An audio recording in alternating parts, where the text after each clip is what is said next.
fue una persona realmente especial, no solamente como artista, que yo creo que todavía no se le ha puesto en el lugar que debería ocupar en la historia, aunque yo no estudié, creo que no había estudiado acá, y por otro lado, por su calidad humana, ¿vale? Como persona. Hay muchísimas anécdotas que podemos contar, pero seguramente nos iremos desvelando en la charla que mantendrán Ana Pastor y Isidro.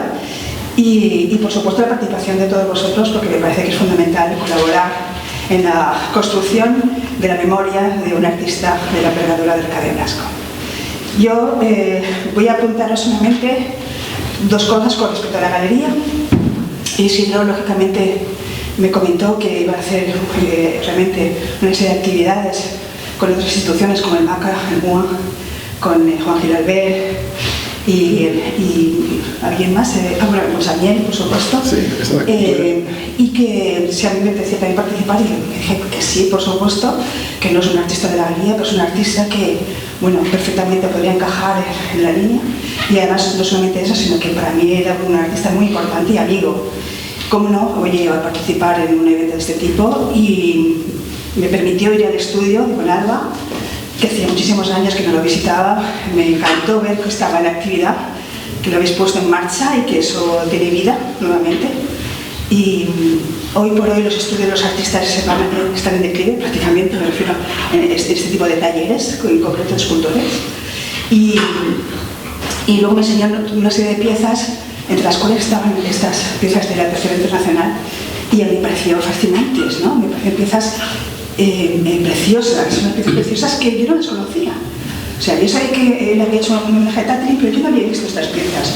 Entonces, por supuesto, le dije que si podían ser, ¿no? Si podíamos exponer este trabajo, me dijo que sí, y bueno, aquí están, ¿no? Me parece realmente un homenaje realmente al pensamiento de Arcadio, que era un pensamiento revolucionario, un pensamiento de compromiso político y social, que también intentó hacer mucho por la ciudad de Alicante y cuya coherencia, tanto estilística como también como personaje político, me refiero en el sentido de que era político y él en ese sentido lo tenía muy claro, aunque no se evidenciaba de una forma clara o evidente o explícita. En este caso, ese homenaje a la Tercera Internacional sí que habla de ese compromiso con lo social y lo político y la idea de cambiar la sociedad en un sentido utópico, ¿no?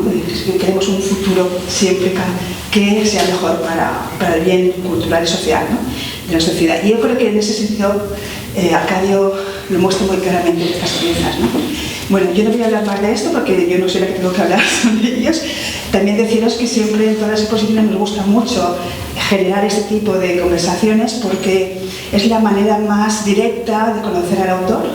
Si está el autor, maravilloso; si no lo está, en este caso, por supuesto, los conocedores de su obra y de su persona.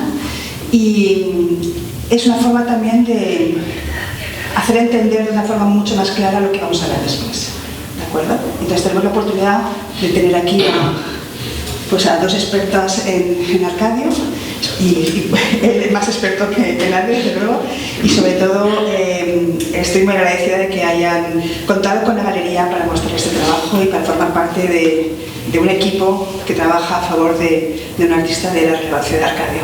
Así que muchísimas gracias. Bueno, voy a presentarles brevemente y rápidamente. No me he aprendido, a pesar de que eran muy escuetos los currículos, que yo sé que vuestros currículos son mucho mayores. Especialmente voy a empezar con Ana Pastor, que sabéis que es una artista multidisciplinar, es una artista realmente muy comprometida también en muchos sentidos. Ella estudió, era de Bellas Artes, con beca de excelencia académica en la UMH en 2014, máster en Bellas Artes en la University of Arts de Londres, ¿no? En 2016. Fue becada por la Cátedra de Arte de Enfermedades de la Universidad de Valencia, por la ABBV, ¿no? No sé si es en inglés o en español. Bueno, ABBV. Ahí, empresa biofarmacéutica, ¿no? Bueno. Por la UAR de Londres y por el Fondo Social Europeo. Además de en Alicante, por supuesto, su obra ha sido expuesta en Ámsterdam, Florida, Estados Unidos, Salamanca, Madrid, Londres, Vigan, Clementon, en el Reino Unido, en Francia y en la Bienal de Susak de Croacia. Han partido conferencias en Casaplanas, Investigación Artística y Cultura Contemporánea, Palma de Mallorca en el 2021. Ha participado en el primer Congreso Internacional de Arte Sostenible de la Universidad Complutense de Madrid en 2020 y el ciclo de conferencias Divulgar Arte, Sangre y Arte de la Universidad de Alicante en el 2018, entre otros. Bueno, y Isidro Blasco, bueno, conocéis bastante bien también su trabajo, es un artista para mí, bueno, importantísimo. Yo recuerdo, estando en Espiral, llevamos un grupo de alumnos a una exposición que tuviste en Gravina, comisariada por Isabel Tejera, que realmente revolucionó a todos los alumnos de una forma extraordinaria por la visión, una visión también muy curiosa que si tenemos tiempo lo comentamos en algún momento. Graduado de la carrera de Bellas Artes, candidato a doctor de la Escuela Técnica Superior de Arquitectura de Madrid, escultor de la Academia Española en Roma en el 91, recibió las becas del Paul Krasner Foundation Grant en el 98 y en el 2010, la Guggenheim Foundation Fellowship de Artes Visuales en el 2000. Sus obras están en las colecciones del Tweed Museum of Art, en el Instituto de Arte Contemporáneo de Chicago, en el Queens Museum de Nueva York, en Arte de España y el KCM de Madrid, entre otros. Su obra ha sido expuesta en el Peace World de Nueva York, en el MoMA, en el William Museum, en Champion Grange. Ha tenido exposiciones propias en el Museo de la Revolución de Madrid en 2004, en Nueva York, en Shanghái, en Sydney, Lisboa, Sao Paulo, Glasgow, etc. También ha expuesto en el 2022 en el Museo Thyssen-Bornemisza de Misa de Madrid y con una gran instalación como parte de la exposición Hiperreal, el arte de Trampatojo, y en este mismo año ha contado con el encargo del Manhattan Children's Museum de Nueva York. Entre muchas otras cosas, por supuesto. Bueno, bienvenidos y os doy la palabra. Muchas gracias. Gracias.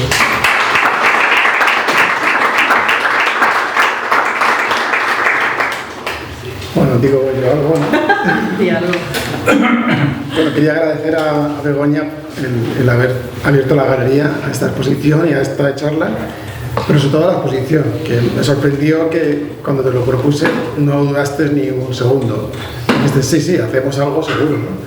Y luego cuando vino al estudio de Arcadio, en Monalbán, enseguida vio las obras estas y tampoco lo dudó ni un segundo. O sea, dijo, estas son las que pueden encajar perfectamente. Yo estaba abierto a cualquier otra posibilidad, incluso me sorprendió que fuera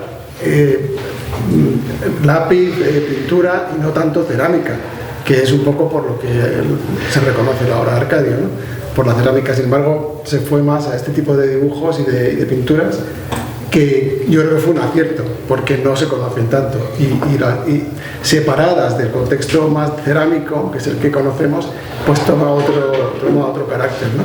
Que es interesante, es más pictórico y también incluso más como de arquitecto. Por los dibujos todos pretenden o son como ideas orientadas hacia una arquitectura, ¿no? Que eso es muy interesante. Y quizás la cerámica, las obras de cerámica de Arcadio no son tan arquitectónicas como él pretendía, ¿no? Cuando ya están realizadas, pero así en dibujos sí que tienen ese potencial, ¿no? Y bueno, yo no soy un experto de la obra de mi padre, ni lo pretendo ni lo quiero ser nunca porque no es mi trabajo, pero sí puedo hablar de la parte más emocional, ¿no? de su vida y la relación con las personas que le rodeaban y conmigo personalmente, y eso es un poco lo que vamos a dar, ¿no? O sea, que sé que hay aquí expertos, gente que sabe mucho, nos perdonáis porque yo de fechas y de obras y de técnicas y tal no sé gran cosa. Entonces os pido que no seáis muy duros. Y bueno, yo voy a hacer primero una pregunta a Ana, porque ella recibió el legado, el legado es como el archivo, ¿no? O sea, todas las diapositivas, escritos, comentarios que hace mi padre al margen de los dibujos, todo eso que lo teníamos en la casa de Bonalba, en cajas, pues se lo donamos al MUA y se lo llevaron para allá. Y yo no sabía qué pasaba con aquello, o sea, era como, me daba un poco de miedo porque había cosas muy personales de mi padre, pero claro, el sitio mejor no es que lo conserve la familia, porque es un tipo de material que debe estar abierto para que la gente lo estudie, lo lea y saquemos un poco el contexto histórico de cada momento. Y entonces creo que nos lo pidió el MUA o lo dejó mi padre escrito que era donación al MUA, entonces lo llevaron. Y yo recuerdo que lo reclamé una vez porque tenía muchísimas dudas de donarlo, ¿no? Y esto no puede ser. Entonces lo trajimos a casa otra vez de vuelta, lo revisé todo y dije sí, o sea, realmente lo pensé, digo, esto tiene que verse, no, alguien tiene que verlo. Quizás no ahora, pero alguien tendrá que hacer estudios o tesis o escritos y este material les vendrá muy bien.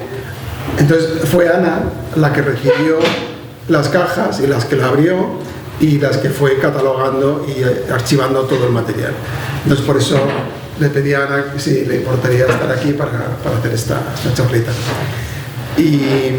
Y bueno, la primera pregunta es esa, ¿cómo fue para ti recibir ese material? O sea, tú conocías la obra de Arcadio, imagino un poco, pero ¿cómo cambió tu percepción de la obra de Arcadio? Y cómo fue aquello de sacar todo el material tan personal, ¿no? de mi padre y archivarlo y descubrirlo todo. Y creo que eres la única persona que lo ha revisado entero, o sea, porque la familia tampoco, yo tampoco lo miré todo. Bueno, creo que aún queda por revisar, sí. Seguro. Por lo que he visto en la casa aún queda cosa por revisar. Sí. Pero sí, bueno, pues cuando a mí me llaman en 2015 del MUA para hacer este trabajo, porque yo había hecho algo de archivos y catalogación y tal, y además había hecho Bellas Artes, entonces necesitaban a alguien con un perfil así, pues mira por donde, que lo sepáis, cuando parece que algo no va a servir para nada, resulta que sí. Estudié bibliotecas y mira por dónde he acabado haciendo esto, que es una maravilla. Y en ese momento yo conocía la obra de Arcadio, pero como ciudadana, lo tengo que decir para mi vergüenza, que conocía por supuesto el Monumento a la Constitución, porque está en la Rambla, el Monumento a la Santa Faz, es decir, toda la obra monumental sí que la conocía más como alicantina que como artista. Pero lo que para mí es una vergüenza reconocer, también pienso que fue una suerte, porque yo tuve la oportunidad de llegar de alguna manera virgen, ¿no? a conocer al mismo tiempo la obra y a la persona. O sea, se dio ahí una circunstancia súper bonita, que bueno, a mí me iban trayendo las cajas y para mí aquello era como si fuera el día de Navidad. Era maravilloso. Yo abría una caja y decía, a ver qué me voy a encontrar hoy, ¿no? Y salían, igual que salían catálogos, o salían bocetos, o salían carteles, igual entre las hojas de un catálogo me salía una fotografía de infancia, o me salía una carta personal, ¿no? Fan de su obra, me encanta todo lo que fui descubriendo sobre él, pero al mismo tiempo yo fui de alguna manera estableciendo un vínculo muy particular con él como persona.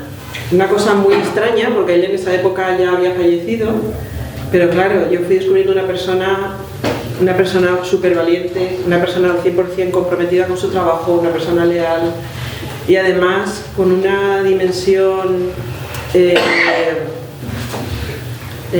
no sé, política, pero también muy humana y con una ternura inmensa, ¿no?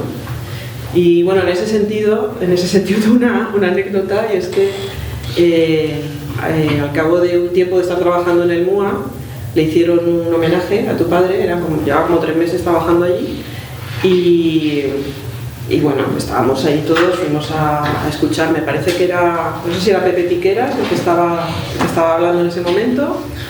Y nada, todos ahí escuchando atentamente, y Pepe dijo algo súper bonito sobre Arcadio y a mí se me empezaron a caer unos lagrimones que me miraban mis compañeras como diciendo, pero estás tonto, ¿qué te pasa? Si ibas aquí 3 meses, ¿no? Pero para mí era como si realmente estuviera hablando de un familiar muy querido, porque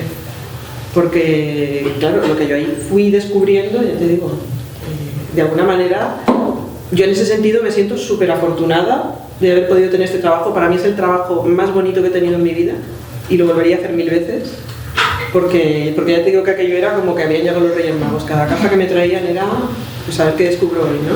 Y que aprendo también. Así que en ese sentido, pues sí, me cambió mucho la visión. Claro. Una fortuna también que fueras una persona tan sensible, ¿no? Para que te pudieras dar cuenta de la importancia que tiene, ¿no? Ese contacto con un material tan íntimo, tan personal, sí, de una persona que ha vivido toda una historia. Eso fue, vamos, eso ha sido, ahora me estoy dando cuenta de que menos mal que fuiste tú la que lo abrió, ¿no? Que no era una persona, un burócrata de la universidad.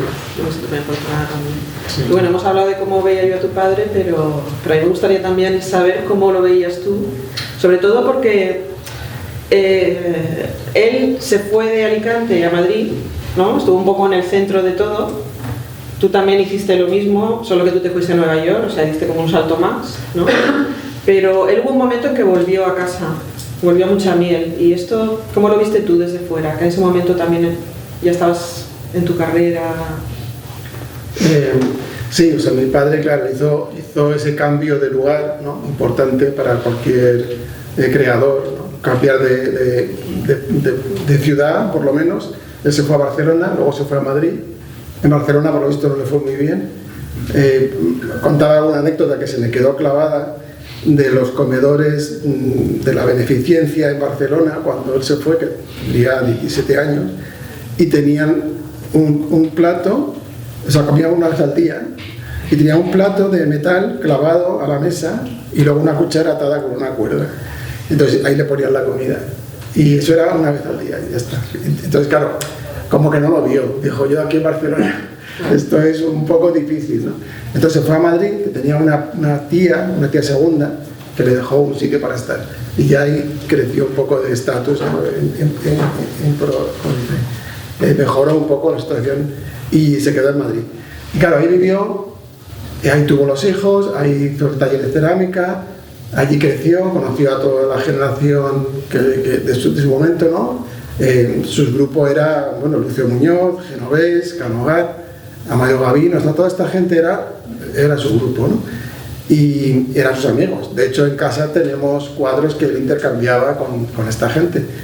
Y bueno, él luego, no sé muy bien por qué, pero se volvió a su tierra, ¿no?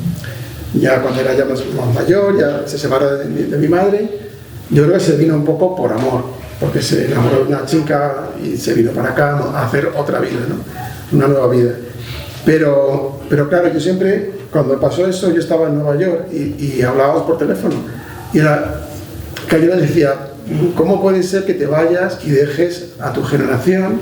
O sea, no tienes una visión histórica de tu carrera. Y yo se lo echaba un poco en cara, o sea, como que no puede ser que de repente todo aquello lo dejes atrás. Y entonces me decía, no, pero yo estoy trabajando, o sea, me salen cosas muy importantes, ¿no? Estoy haciendo la Santa Faz, estoy en el Monumento a la Constitución. Y claro, yo le decía, sí, o sea, todo eso está muy bien, pero o sea, sigues en contacto con Chillida, o sea, haces algo con él, porque él hacía colaboraciones con artistas, que era una cosa que luego hablaremos. Pero eso era parte de su trabajo, era colaborar con otros artistas y hacer cosas con grupos de gente, ¿no? Con niños, en Sargadelos hacía los talleres y siempre involucraba a todo el mundo, los murales que hizo en Portugalete, que también llamó a todos sus amigos para que pintasen murales en la calle. O sea, ese tipo de colaboraciones que lo unían a toda una generación y a toda una época histórica, claro, se estaba perdiendo, no estaba haciéndolo ya, ¿no? Pero yo pienso que claro, que él en el fondo era una persona de taller. Entonces el trabajo para él era lo que le llenaba la vida. O sea, una proyección histórica, yo creo que lo tenía a lo mejor 3 minutos al día, pensaba en eso, pero luego lo que realmente estaba pensando era en el taller, o sea, el trabajo. Y aquí le salían trabajos. O sea, aquí tuvo la fortuna de que la gente lo acogió muy bien, le empezaron a salir encargos y no paraba de trabajar. Cosa que en Madrid no era tan intenso, o sea, el trabajo de Madrid era mucho más, había que luchar mucho más, era mucho más difícil, había muchísima competencia. Su trabajo era un trabajo de ceramista que no estaba visto como arte de primera en esa época. Él fue de los que luchó para que la cerámica fuera entendida como una técnica más utilizable para cualquier artista. Entonces, claro, yo pienso que fue eso. Ahora lo entiendo, o sea, ahora lo entiendo porque yo también me está pasando un poco lo mismo, que llegas vuelta a tu lugar de origen y te sientes en casa, te reconoces mucho más y es todo más fácil. O sea, de repente no hay esa tensión ni del idioma, que es todo diferente, de la cultura, que es otra. O sea, él le encantaba hablar en valenciano, o sea, y lo gozaba, ¿no? Y leía en valenciano. Entonces yo creo que por ahí va un poco el asunto, que yo siempre se lo criticaba. Digo, ¿cómo es posible que te vuelvas a tu tierra y dejes atrás toda tu generación? Le decía, vas a desaparecer de los libros de historia. O sea, van a empezar a hacer revisiones históricas y tu nombre va a empezar a desaparecer. Van a estar, eso, los que están. Si no estás, no estás. Y yo creo que no le importaba mucho, pero en el fondo sí que le importaba. O sea, sí que tenía esa sensación como de fracaso, ¿no? A veces decía, es que es muy difícil trabajar desde el fracaso.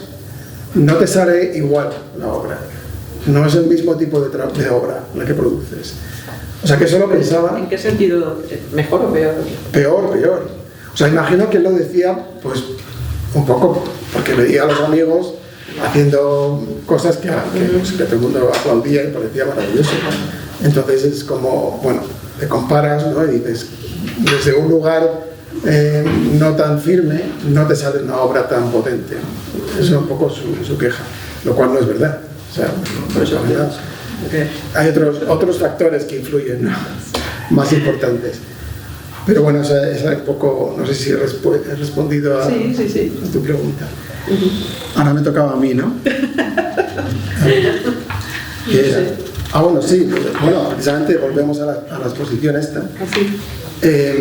Aquí lo que vemos, casi todas las obras son un homenaje a la Tercera Internacional de Tatlin, que es un monumento que nunca se llegó a realizar, y a mi padre le fascinaba como forma. Yo creo que también como idea política, idea idealista, ¿no? De sociedad, que nunca se llegó realmente a plasmar, ¿no?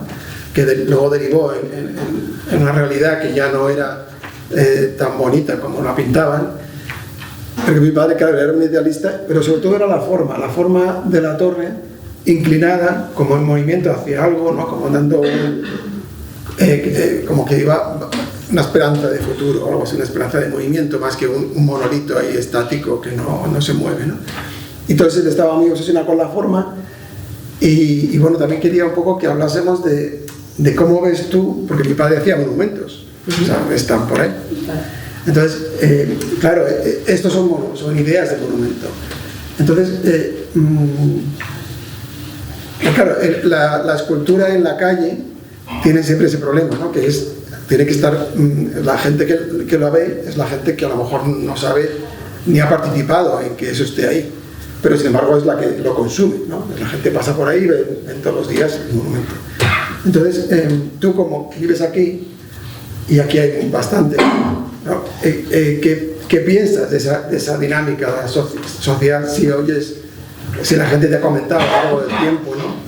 Las obras de Arcadio, pues a lo mejor parece una patata que a la gente pues no le gusta nada o hay conflicto, no sé. ¿Cuál es tu visión? Hombre, yo te puedo dar mi visión. Yo lo que opina la gente tampoco lo tengo muy claro, porque, a ver, yo sé lo que opinan mis amigos, que muchos o saben de arte o les gusta el arte o no sé, pero por ejemplo, no sé, a mí me da la sensación de que la obra monumental de Arcadio está hecha más que para la ciudad, para el ciudadano. Es decir, es una obra cálida, es algo que se integra en la ciudad muy bien, digamos que sin tener la frialdad que puede tener el acero o que puede tener el hormigón. Es algo que, por ejemplo, con el Monumento a la Constitución, que está en medio de la Rambla, o sea que yo recuerdo que había un escrito en el que él decía que cuando estaba pensando en cómo hacerla, él decía que todo lo de alrededor, cuando le enseñaron el sitio donde iba a ir el monumento, le decía, es que todo lo de alrededor es tan vertical y tan duro, ¿no? que yo necesito hacer algo horizontal. Entonces, en ese momento, él hizo un monumento que estaba a la escala humana, o sea, estaba hecha para los ciudadanos. Y además la calidad que tiene la terracota y el hecho de que estuviera con esos agujeritos que iba haciendo él, o incluso con el dedo, o con los textos que él ponía, ¿no? Le acercaban mucho más al ser humano que a lo mejor un monumento que está puesto como en un pedestal o que está hecho a otra escala, ¿no? Por ejemplo, con el monumento a la Santa Faz también pasa que... Ahí sí que lo he escuchado, con el monumento a la Santa Faz, ahora que lo pienso. ¿Qué dice? A la gente le gusta. Sí, ahí sí que lo he escuchado, porque alguna vez sí que hago la romería, pues como todo el mundo, ¿no? Que te vas a la Santa Faz a comerte la mona y tal. Y sí que escuché una que decían, es que parece como un dolmen. Y es que es verdad. En ese momento pensé, pues es como un monolito, ¿no? Es algo que va mucho más a lo, digamos, a lo ancestral, a lo básico, no sé, a lo que tenemos más arraigado como seres humanos. Él decía, por ejemplo, también me acuerdo que una olla del Neolítico decía mucho más de la historia de lo que podía decir el mejor retrato de un rey, ¿no? El mejor retrato de un rey. Y en ese sentido, en su obra monumental tú lo puedes ver, que él siempre va como a la esencia y que siempre intenta que de alguna manera lo que él hace sea entendible. Por eso te decía que luego me he acordado de que decía, mira, un monolito, no sé qué, o no, un dolmen.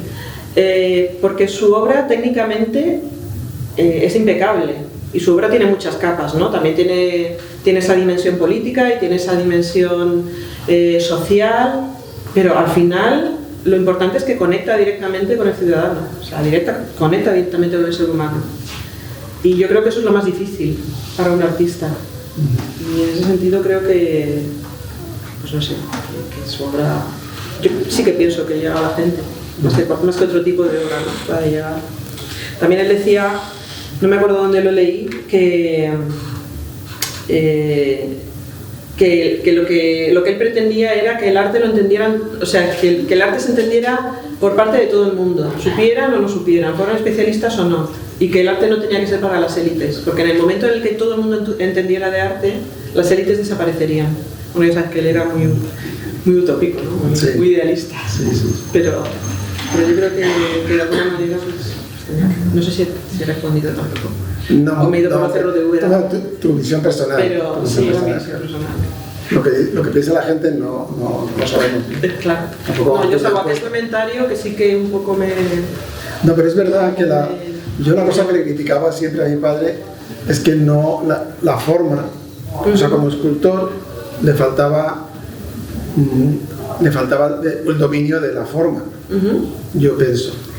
Pero sin embargo, yo creo que él se iba siempre a formas muy sencillas porque se apoyaba mucho en la superficie, o sea, en el detalle de la superficie, en cómo está tratada la superficie. Entonces, en el fondo, él estaba siempre buscando un lugar para hacer algo en la superficie. O sea, realmente la forma era como una excusa, ¿no?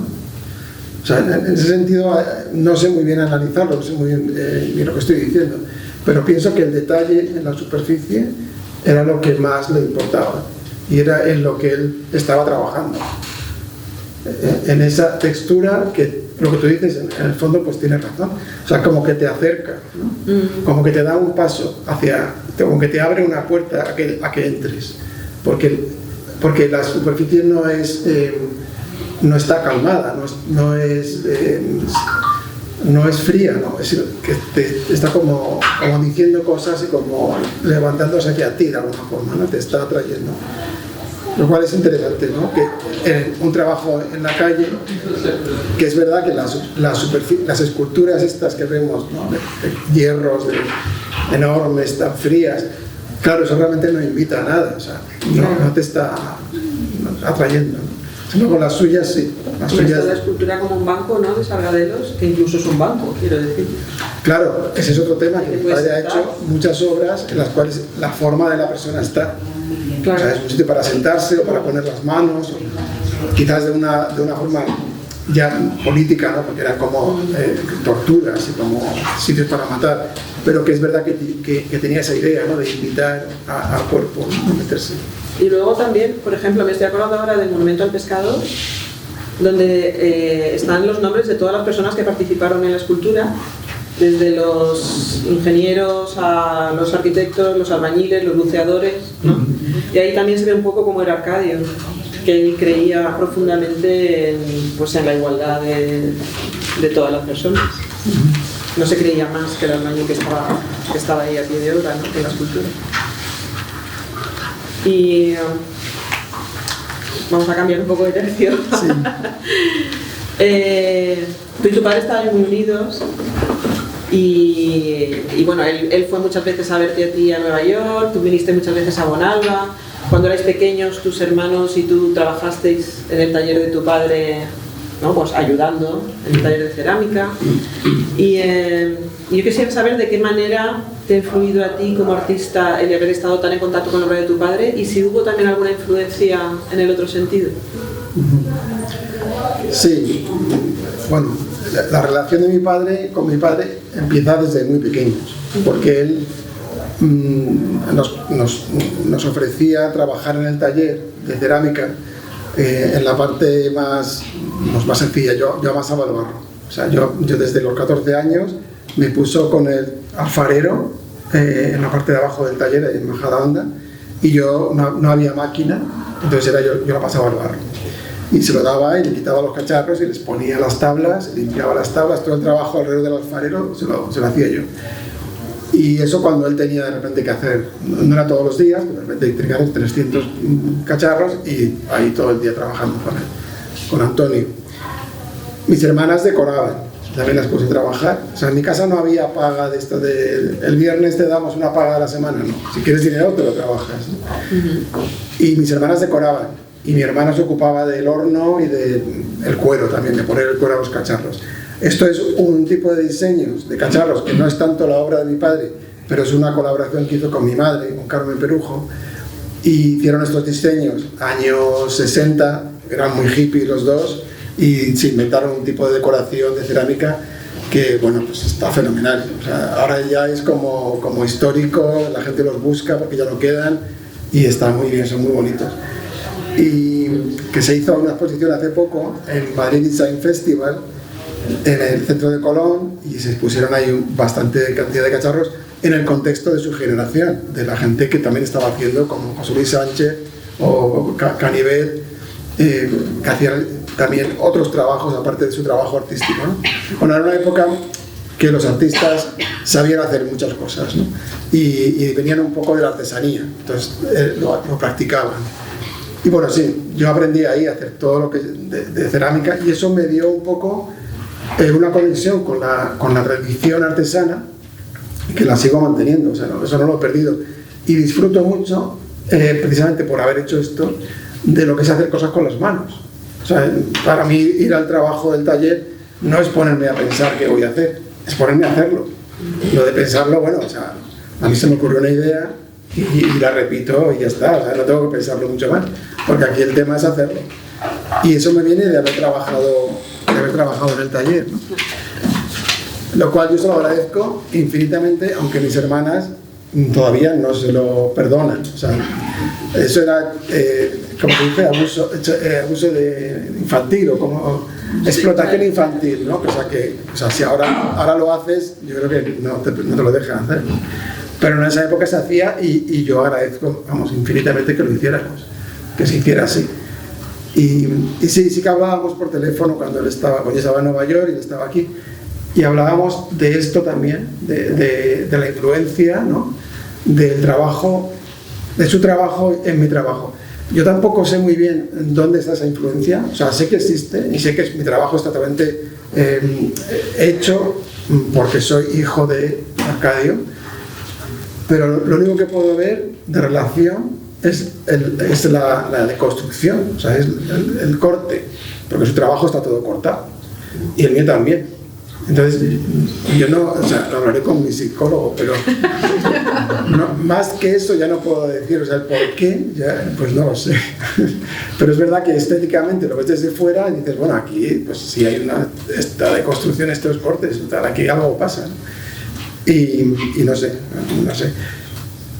Yo supongo que habrá alguien, ¿no?, que algún día me lo diga, alguien me dirá, es que es esto lo que pasa, ¿no? Es esto. Yo lo que veo es la pasión por hacer cosas con las manos y esta cosa de cortarlo todo. Y en el otro sentido, porque yo recuerdo cuando vi los apriscos que me acordé también de tu obra, no sé si es por el uso de la madera simplemente. Bueno, eso es que yo dejé una obra allí en Moralba, de una exposición que se hizo en Madrid, tuve que venir a Madrid, a España a desmontarlo y la metí en Moralba. Y entonces él me robaba las tablas. O sea, como yo no estaba, pues él empezaba a quitar tablas para hacer su trabajo y desapareció la escultura mía. O sea, entonces el aprisco está todo hecho con obras con material de mi trabajo. Claro, por eso no le recuerdo tanto. Claro, es que bueno, las formas de las tablas es las que yo corté. Pero bueno, esa es una colaboración que yo acepto. Me parece muy bien. Qué remedio, ¿no? Qué remedio, yo no podía decirle que no. Muy bien. Pero sí que hay un poco de... Ya, pero es que él tenía la obsesión de rellenar la superficie. O sea, entonces, yo creo que en el fondo, coger las maderas de mi obra y rellenarlas todas con sus garabatos y tal, le debía dar un placer enorme. Porque yo creo que en el fondo lo veía como algo inacabado. O sea, como este tonto que hace aquí una escultura, pero no la rellena. Qué absurdo. Sí. Te quería yo preguntar una cosa, ¿no? Bueno, yo quería preguntarte también, porque tú también estás haciendo colaboraciones, igual que tu padre en su época hizo colaboraciones con amigos suyos que eran artistas. Tú también estás haciendo ahora algún tipo, bueno, más bien un comisariado, ¿no? Sí. Cuéntanos un poco. Sí, bueno, eso también se me ha quedado un poco de la experiencia de haber vivido con Arcadio. Eso suena fatal. De haberlo tenido de padre y de maestro. Él hacía este tipo de colaboraciones con gente que enseguida se animaba a todo el mundo, venga, a colaborar. Y yo he hecho algunas cosas también, a mi manera. Cuando he comprado una vivienda en Estados Unidos, que me he cambiado mucho de casa, he comprado casas, he vendido, tal. Entonces, antes de empezar la reforma, invitaba a gente, amigos, a que cada uno hiciera lo que le diera la gana, ¿no? Y eso pues es como también una cosa de colaboración, es efímero, luego se hace la reforma y todo eso se quita. Y luego también invitaba a artistas a hacer su interpretación de una mesa que me encontré hace 3 años allí en su almacén, que era una mesa de azulejitos que él decoró, bueno, que él decoraba. Esa es la que nos quedó la familia, pero yo recuerdo que él hacía muchas. O sea, él hacía muchísimas mesas de muchos tamaños y tal. Y nos quedó esa, entonces yo pensé, joder, pues qué idea tan bonita para hacer este tipo de mesa, pero la decoramos nosotros. Entonces yo hice una y empecé a invitar gente, o sea, mi proyecto de colaboraciones, ¿no? Y bueno, lo encuentro como algo maravilloso porque creas comunidad y creas amistades y te vienen al taller y estás ahí trabajando toda la mañana y luego comemos y parece mágico, o sea, algo hay ahí que te une ya como para siempre, ¿no? Es muy bonito lo de colaborar, ¿no?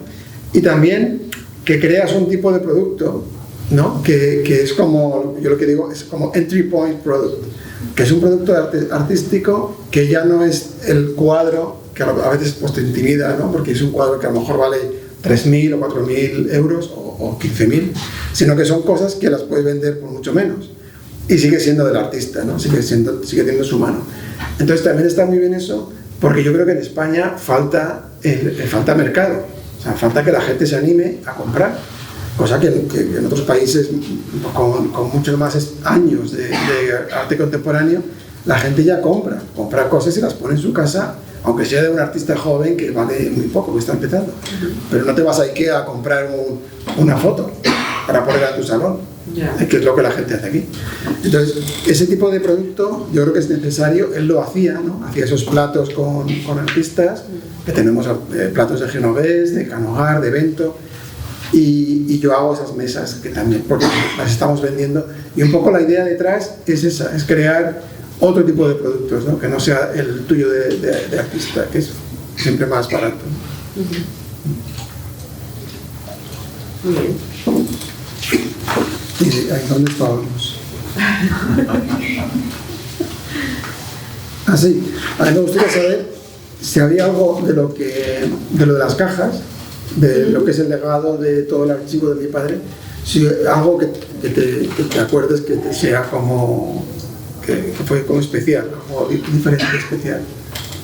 Pues mira, estando en tu casa nos contaste una anécdota que te acordarás sobre Ibarrola. Y cuando la contaste, entonces me acordé, dije, ostras, esa carta la he leído yo. Y era una carta que le había escrito tu padre a Pili. Bueno, digo Pili como si la conocía de toda la vida. Sí, a Pilar. Pero a Pilar, a la mujer de Chillida. Bueno, le escribió una carta porque en aquel momento estaban... De Chillida, no de Ibarrola. No, de Chillida. ¿De Chillida? Estaba hablando con la mujer de Chillida. Ajá. En la carta. Y entonces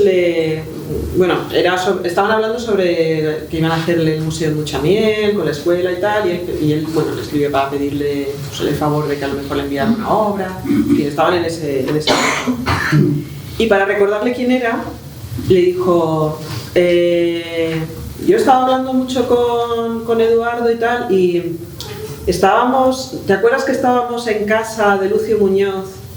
Y fue Eduardo Chillida el que dijo que como habían quemado ETA acababa de quemar el caserío de Agustín Ibarrola, sí. Y que alguien debería sacar a la familia del País Vasco. Dice, entonces fui yo el que me ofrecí a traerme a Ibarrola a casa, y así me enteré yo una vez más de que tu padre era una persona muy valiente y muy leal con sus amigos, claro. Y que había tenido a Ibarrola en su casa durante esa época. Sí, Ibarrola vino, estuvo ahí 3 meses así, en la casa. Y bueno, claro, porque temían que lo iban a matar, porque si te van a quemar la casa, pues después van a por ti, claro. Y sí, mi padre lo acogió ahí, que eso es una cosa que yo creo que no se sabe, o sea que no se ha contado mucho, ¿no? Y luego allí trabajó, hizo dibujos, hizo grabados, y los tenemos, nos regaló algunos de aquella época. Pues estaba eso, luego también estaba lo tengo por aquí, la copia de la escritura de la donación de Sempere al ayuntamiento, también está entre los papeles, que también me llama mucho la atención.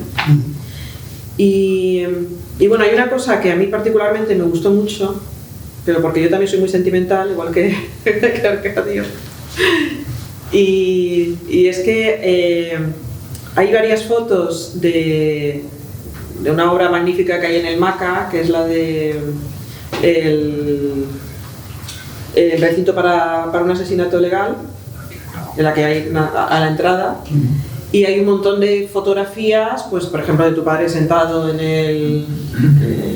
de la escultura, ¿no? Que tenía la forma para que alguien se sentara y tal. Claro, con un gesto muy grave, porque en realidad es un artefacto para torturar y para asesinar. Pero esa obra es del 72, pero antes de eso fue el confesionario, en el 70, que reconvirtió esa obra, ¿no? Y hay una foto súper bonita, que yo no sé si se ha visto porque yo no la he visto en ningún catálogo. A lo mejor los entendidos sí que me dicen, pues sí que la he visto, pero a mí me llamó mucho la atención porque es una foto en la que estás sentado con tu madre y se están dando un beso. Y es algo súper, no sé, muy tierno, muy chulo. Qué bonito. Sí. Pues a ver, bueno, sí, ya me acuerdo. Hace tiempo que llevamos ya. A ver. Bueno, vamos. Si quieres preguntamos la última. Sí, vamos a liberaros ya. Venga, sí.